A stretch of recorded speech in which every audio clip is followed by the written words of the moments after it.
Hello again. Business leaders have been meeting with President Cyril Ramaphosa in recent days to discuss issues stifling economic growth. This as government is looking for ways that the private sector can help to address the country's challenges. Business for South Africa chairperson Martin Kingston joins us tonight. A very good evening to you.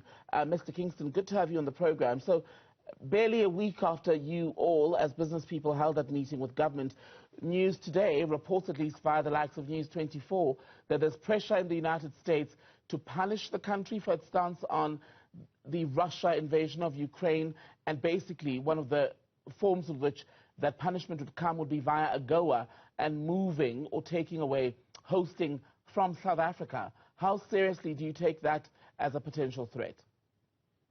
Well, good evening, Tembakile, to you and your viewers. Obviously, it's a concern to the business community, both domestic businesses who are able to take advantage of AGOA, as well as investors in South Africa, particularly from the United States or doing business with the United States. Having said that, business has raised the issues with the government. We believe that the matter is being addressed and receiving the necessary attention.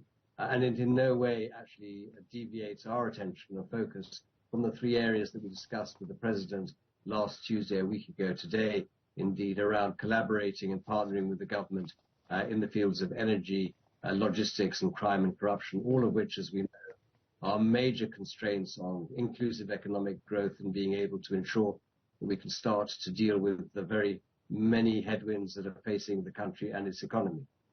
And there will be the creation, am I right, of joint committees within which this work will then be channeled and then managed. Who takes the lead? Well, actually, yeah. So first of all, I need to say that the committees are government committees. It's the prerogative and the responsibility of the states to address all of these areas of focus. In the case of energy, you'll remember that the President announced in August of last year an energy action plan to be overseen by the National Energy Crisis Committee. It's a government committee. We have now been drawn into 6 of the 10 work streams in that committee where we can provide skills, expertise, and hopefully support to the government. In the case of logistics, it's already been announced again that there's a National Logistics Crisis Committee that will be formed, again under the auspices of government, but we will be providing resources and expertise to support that work stream. And similarly, in the case of crime and corruption, a joint initiative to fight crime and corruption, once again overseen by government. So in all of these cases, it's the responsibility of the state, but what we've announced is that we are already and we will be partnering with government, drawing the support of CEOs across many sectors of the economy to lead those work streams to ensure that we can actually get runs on the board, focus on a limited number of interventions and boost confidence levels, which of course are currently at a very low level, by building trust and by re-establishing, I think, some real traction in all of the areas that I've mentioned. It's a massive undertaking, and what South Africans are quite tired of hearing is the announcement of plans. People also want to hear when we can expect to see results from these initiatives. When would we begin to see this bear fruit? Well, first of all, we're focused very specifically on short-term interventions. We think that in the coming months, we should be able to report back on progress that we're making. And I have to say, Tembakile, that this is modeled, of course, on the cooperation and partnership that we established with government in the context of the fight against the pandemic, against COVID, and the vaccination rollout program. And there, I think we saw real evidence of a partnership bearing fruits, where the private sector across all sectors, as I said, of the economy, large and small businesses, formal and informal, rallied together, indeed there again under the platform of Business for South Africa, to show that we could bring skills, capabilities, resources, and indeed commitment to bear. The same thing applies here, where we are committed to reporting back on a regular basis, not just reporting back to government. There we'll be doing it every 6 weeks with the President, every 2 weeks to a structure overseen by the Director General in the Presidency, but more importantly to society at large, because we know that we need to be judged on progress that we're making. And in the case of, for example, energy, we know that we need to stop load shedding as a matter of urgency. We need to demonstrate how we're going to do that. In the case of logistics, we need to increase the operational efficiency of both the rail and the ports. And it goes without saying that in the case of crime and corruption, we need to prosecute cases both in the public and the private sector, bring them to book as a matter of urgency.